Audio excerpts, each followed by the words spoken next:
తెలంగాణ సగర సంఘ రాష్ట్ర సర్వసభ్య సమావేశం హైదరాబాద్లోని సుందరయ్య విజ్ఞాన కేంద్రంలో ఉత్సాహంగా నిర్వహించబడింది. రాష్ట్ర వ్యాప్తంగా తరలివచ్చిన సంఘ ప్రతినిధులు సభ్యుల హక్కుల పరిరక్షణ మరియు సంఘ బలోపేతంపై సుదీర్ఘంగా చర్చించారు. వృత్తిదారుల సంక్షేమం కోసం ప్రభుత్వం ప్రత్యేక చర్యలు తీసుకోవాలని, సామాజిక న్యాయం కోసం ఐక్యంగా పోరాడాలని తీర్మానించారు. భవిష్యత్ కార్యాచరణను ప్రకటిస్తూ సభ్యులందరూ కలిసినట్టుగా ఉద్యమించి తమ సమస్యలను పరిష్కరించుకోవాలని పిలుపునిచ్చారు.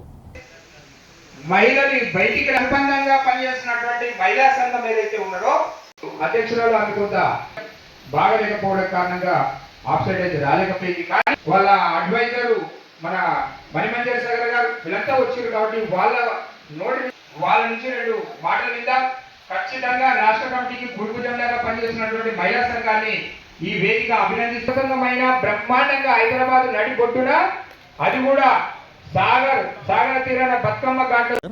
నేను సగర భగీరథ వెల్ఫేర్ ట్రస్ట్ చైర్మన్. ఈరోజు తెలంగాణ రాష్ట్రంలో దాదాపు 8 లక్షలకు పైగా ఉన్న జనాభా, సగర జనాభా అన్ని రంగాల్లో కూడా దశాబ్దాలుగా వెనుకబాటు గురవుతూనే ఉంది. అట్లాంటి సందర్భంలో ఈరోజు ఒక చైతన్యంతోన, ఐకమత్యంతోన ముందుకు సాగుతూ ఈరోజు రాజధాని నడిబొడ్డున ఈరోజు ఇక్కడ అందరం కూడా సమావేశం కావడం జరిగింది. ఒకటే లక్ష్యం, రాజకీయంగా, ఆర్థికంగా, సామాజికంగా ఎదిగే క్రమంలో తీసుకోవాల్సిన అన్ని అంశాలను కూడా ఈరోజు మేము ఇక్కడ చర్చిస్తూ ఉన్నాం. ఈరోజు పాలకులను ఒకటే అడుగుతూ ఉన్నాం. నిన్ననే ఈ రాష్ట్ర ప్రభుత్వం బడ్జెట్ను ప్రవేశపెట్టింది 3 లక్షల కోట్లకు పైగా. కానీ ఇచ్చిన నిధులయ్యా ఎంత అయ్యా బీసీల కంటే 3%.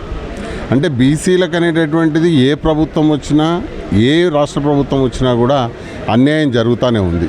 అట్లాంటిది ఇట్లా అట్టడుగున ఉండేటటువంటి వర్గాలకు ఎలాంటి ప్రయోజనాలు చేకూరుతాయి అనేది పాలకులు ఆలోచన చేయాలి. అందుకే సంఘటితంగా ఏదైతే ఇంత స్థాయిలో ఉండేటటువంటి జనం రేపు పొద్దుగాల రాష్ట్ర రాజధానిలో ఒకసారి శంకారావం పూరిస్తే ఎట్లా ఉంటుంది అనేటటువంటిది కూడా ఇంతసేపు మా సభ్యులంతా కూడా మాట్లాడడం జరిగింది. భవిష్యత్తులో హైదరాబాద్ నడిబొడ్డున ఒక పెద్ద స్థాయిలో ఒక బహిరంగ సభను ఏర్పాటు చేసి ఈ పాలకులకందరికి కూడా, రాజకీయంగా ఉన్న పాలకులకందరికి తెలిసొచ్చేలా చేయాలి అనేటటువంటి ఒక ఏకైక లక్ష్యంతోనే ఈరోజు మేమందరం కూడా ప్రతినబుని ముందుకు వెళ్తూ ఉన్నాం. అది ఎప్పుడు ఏందని నిర్దిష్టంగా ప్రకటించబోతున్నాం. కానీ ఈ మధ్య కాలంలో నార్కర్నూల్లో కూడా ఒక చక్కటి సభను నిర్వహించి అక్కడ ఉండేటటువంటి పాలకులకు తెలియజెప్పినటువంటి నేపథ్యంలో ఈరోజు కార్పొరేషన్లో మొన్న జరిగినటువంటి ఎన్నికల్లో కూడా మా వాళ్ళు కొంతమంది విజయం సాధించున్నారు. అట్లాగే స్థానిక సంస్థల ఎన్నికల్లో కూడా 39 మంది సర్పంచులు గెలుచున్నారు. మేము ఈ సంఖ్యను క్రమంగా పెంచుకుంటూ పోతే, రాజకీయంగా ఎదిగితే తప్ప మన అవకాశాలని మనము పెంచుకోలేమనేటటువంటి ఒక కృతనిశ్చయంతోన ఈరోజు బీసీలంతా ఈ రకమైనటువంటి దృష్టితోనే ముందుకు సాగాలి.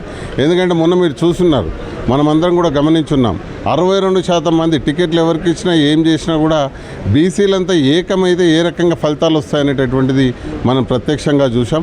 62% స్థానాలు గెలుచుకోగలిగాం. దాన్ని స్ఫూర్తిగా తీసుకునే సగర్లుగా మేము కూడా రాజకీయంగా ముందుకు సాగుతాం. భవిష్యత్తులో రాజకీయంగా ఎదగడానికి ఇట్లాంటి సభలు వీటన్నిటిని కూడా నిచ్చెనమేట్లుగా వేసుకొని ముందుకు పోయేటటువంటి ప్రయత్నాన్ని చేస్తాం.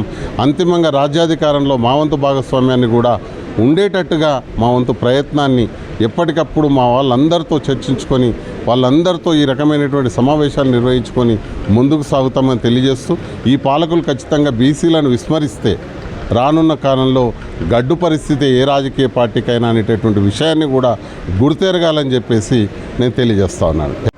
నేను ఉప్పరి శేఖర్ సగర, తెలంగాణ సగర సంఘం రాష్ట్ర అధ్యక్షుడిని. ఈరోజు రాష్ట్ర రాజధాని హైదరాబాదు సుందరయ్య విజ్ఞాన కేంద్రంలో జరుగుతున్నటువంటి తెలంగాణ సగర సంఘం రాష్ట్ర సర్వసభ్య సమావేశంలో కొన్ని నిర్ణయాలు తీసుకోవడం జరిగింది.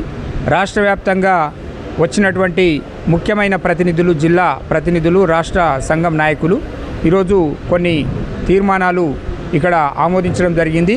భవిష్యత్తులో మా యొక్క కులాన్ని ఏ ప్రభుత్వాలు అయితే పట్టించుకుంటాయో, ఏ రాజకీయ పార్టీ నాయకులు ఏ పార్టీలు అయితే పట్టించుకుంటాయో వాటి వెంబడి నిలబడాలి. ప్రధానమైనటువంటి డిమాండ్లు మై ఉన్నాయని చెప్పేసి కొన్ని ఈ ప్రభుత్వం ముందు పెడతా ఉన్నాం. మేము బీసీడీ నుంచి ఏలోకి కదలాలి. మేము రాజకీయంగా, ఆర్థికంగా, సామాజికంగా వెనుకబాటుకు లోనైనాం కాబట్టి మమ్మల్ని బీసీడీలో ఉండడం ద్వారా మాకు ఎలాంటి రిజర్వేషన్లు రాకపోవడంతో మా పిల్లలు చదువుకోలేకపోతున్నారు, ఉద్యోగాలు రాలేకపోతున్నాయి, ఈ సమాజంలో ఆర్థికంగా వెనుకబాటుకు లోనవుతూ ఉన్నాం. కాబట్టి మేము ప్రధానమైనటువంటి డిమాండ్ చేస్తూ ఉన్నాం. బీసీడీ నుంచి ఏలోకి మమ్మల్ని మార్చాలి. అనంతరామన్ కమిషన్, మురళీధర్ కమిషన్ ఏదైతే ఆ రోజు ఇచ్చినటువంటి నివేదికల ప్రకారం ఈరోజు ఉన్నటువంటి బీసీ కమిషన్ను కూడా అవసరమైతే మా యొక్క జీవన స్థితిగతుల మీద మరొక అధ్యయనం చేసి ఆ రిపోర్ట్ ఆధారంగా గవర్నమెంట్ నిర్ణయం తీసుకోవాలి వెంటనే. వీటితో పాటు మా యొక్క ఉమ్మడి ఆంధ్రప్రదేశ్లో ఉన్నటువంటి సగర ఫెడరేషన్ను ఇక కొనసాగిస్తూ ఉన్నారు. మేము అడుగుతూ ఉన్నాము, ఆర్థికంగా రాజకీయంగా వెనుకబాటుకు లోనైనటువంటి చేతి వృత్తి మీద ఆధారపడ నిర్మాణ రంగ కార్మికులకు ఉన్నటువంటి సగరుల జీవితాల్లో వెలుగులు రావాలంటే ఈ ప్రభుత్వము ఫెడరేషన్ను కార్పొరేషన్గా మార్చాలి.